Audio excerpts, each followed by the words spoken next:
You know, as I said at the beginning, when you see Buddhists and they get together and they talk about their religion with one another, they'll usually ask, so what's your practice? Now, when you get Christians from different backgrounds together, they'll usually ask, so what do you believe? Last Sunday, we explored the question that Jesus asked about himself. Who do you say that I am? Does the heart of Christ beat inside of you? Do the convictions and the hope that Jesus stood for, do they guide how you live, how you love?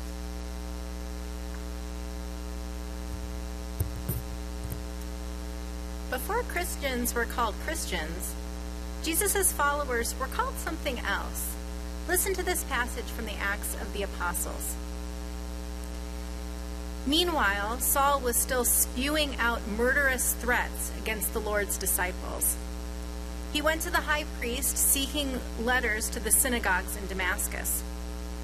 If he found persons who belonged to the way, these letters would authorize him to take them as prisoners to Jerusalem.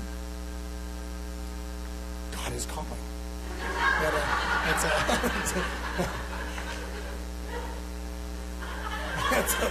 Sorry. The timing was just too good. So those Christians, before they were called Christians, they were called followers of the way. And it was all about the way, a practice of living grounded in Jesus. Our roots, for if you call yourself Christian, our roots were in a way, or in practicing a way of living. Practice is everything that you do to keep yourself spiritually in good shape. Being here on Sunday morning, that may be part of your practice. Exercise, eating well, prayer, words, and meditation, silence. Those may be part of your practice too. Jesus and Gautama both had life-transforming experiences right about the age of 30. Gautama began a 6-year quest, a spiritual quest that led to his enlightenment underneath a Bodhi tree.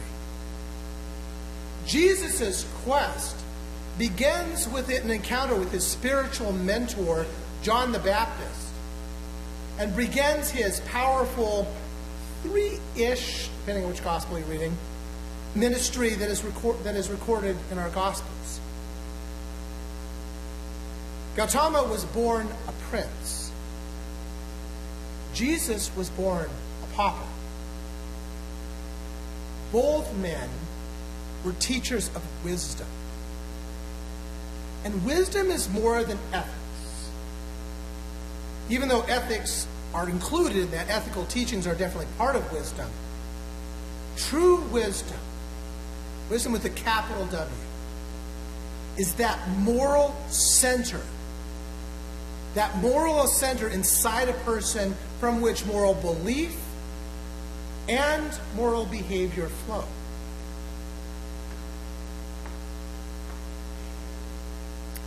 Both men, as children, grew into the person, the teacher, that we know. Jesus grew up and became strong. He was filled with wisdom, and God's favor was on him. Once Jesus became separated from his parents. When his parents didn't find Jesus, they returned to Jerusalem to look for him. After 3 days, they found him in the temple. He was sitting among the teachers, listening to them and putting questions to them. Everyone who heard him was amazed by his understanding and his answers. Notice the parallels with Gautama. This prince will come to the fulfillment of perfect enlightenment. The religious life will be fully expounded. Once Gautama also became separated from the royal household. Meanwhile, the king, having noticed that the Bodhisattva was missing, inquired concerning his absence. "Where has the young prince gone? I don't see him anywhere."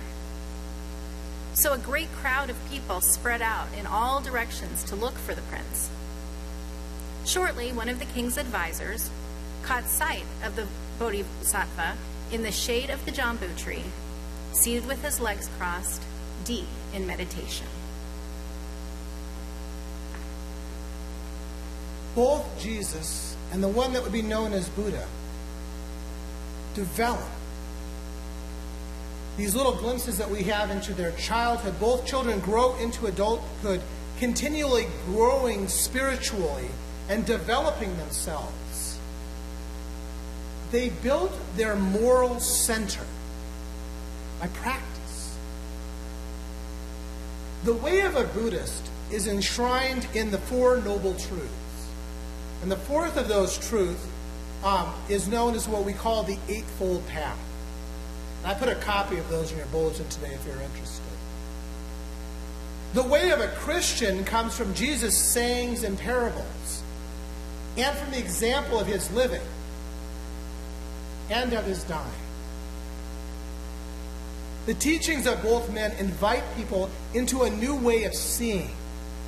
How many of Jesus' parables and healings deal with blindness or issues of sight? It's not an accident. Enlightenment means seeing things differently, seeing things in a new light, seeing the world not how it presents itself, but how it really is. Looking at the world more deeply. Enlightenment is a word used by Buddhists for the goal of life. The goal of life to a Buddhist is to become enlightened. Christians use the word sanctification in much the same way. The goal of living a Christian life is to become holy, to become Christ-like. Both paths involve a process of transformation. Jesus didn't develop a systematic set of noble truths in the same way that Gautama did. But his teachings were on the same path. Those who empty themselves will be exalted. And those who exalt themselves will be emptied. Those who make themselves last will be first. And the first, last. To become as a child means to let go of your worldly importance. Jesus said to everyone, "All who want to come after me must say no to themselves, take up their cross daily, and follow me. All who want to save their lives will lose them, but all who lose their lives because of me will save them. What advantage do people have if they gain the whole world for themselves and yet perish or lose their lives?" The way of Jesus involves taking up one's cross daily. And that's a phrase that's used symbolically to mean entering a new way of being, to dying to the old way of life that you had lived, and each day being reborn in a new way. It's a far cry from those people who say it's a one-time confession of faith, of belief. It's a choice to live every moment of your life passionately and intentionally. And over time, if you do this, you transform. You become more compassionate. The Apostle Paul went from murderous threats against the follower of the way to becoming one. But in his early years, if you read his letters and things from his early years, he takes all of that ego, he takes all of that anger that was inside of him and he funnels it into his ministry. Now, he's no longer violent, but he is competitive to a fault. He is intolerant of perspectives that aren't his. He's really kind of a jerk. But he's a committed jerk. He is committed to practicing a way of living that's bigger than him. Bigger than his ego. And he changes. Paul becomes a better man. He becomes compassionate, even to the point of loving the imperial guards who are charged with his imprisonment later in his life. He prays for them, and he prays with them. He no longer fusses about the stuff that just doesn't matter. He dies to his old way of being and enters into a new way. He wrote, "I have been crucified with Christ, and I no longer live, but Christ lives in me." The daily practice of living enlightened by the teachings of Christ will change you. They will shape you. They will make you into a better human being. But it has to come from you. Nobody can force this on you. How do you practice your Christian faith? Buddhism and Christianity have gifts that they can give one another. I have found in Buddhism a systematic, moral path that guides some of my spiritual practices, that is compatible, even parallel, to the teachings of Jesus, the one that I know as Christ, God's anointed.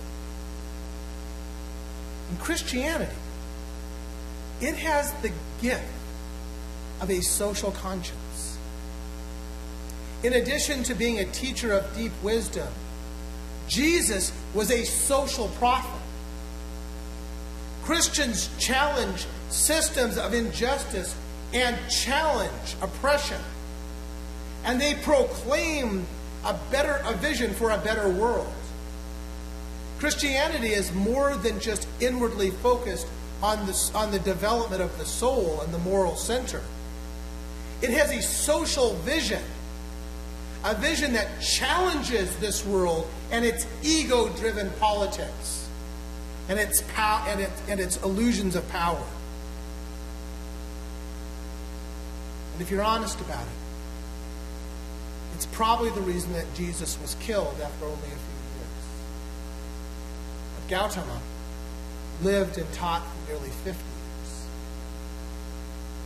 If Jesus had just been a wisdom teacher and a healer, I really doubt that the Romans would have executed him.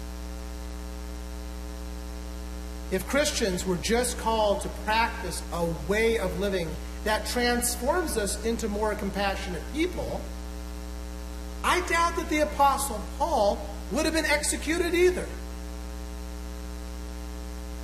Jesus' way transforms us away from ego into a new creation. But along the way, it compels Christians to challenge the ego-driven powers of this world. And it can get us in trouble. It does get us in trouble.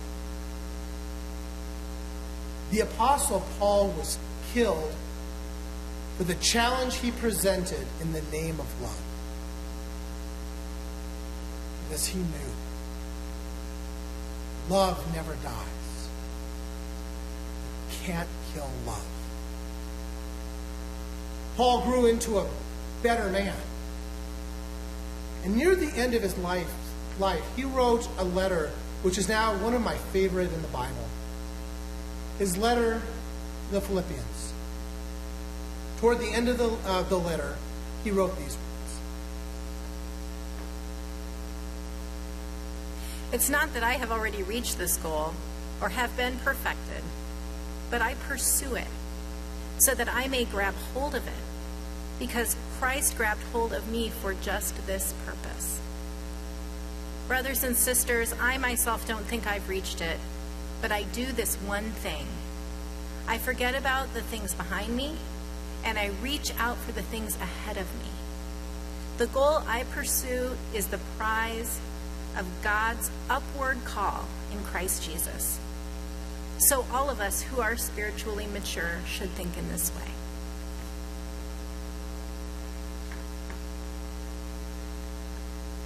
Paul grew. He grew into a better man. And his legacy sits with you. What is the goal of your life? Are you growing in the way of Jesus? Have you stalled and you need to refresh your practice of living?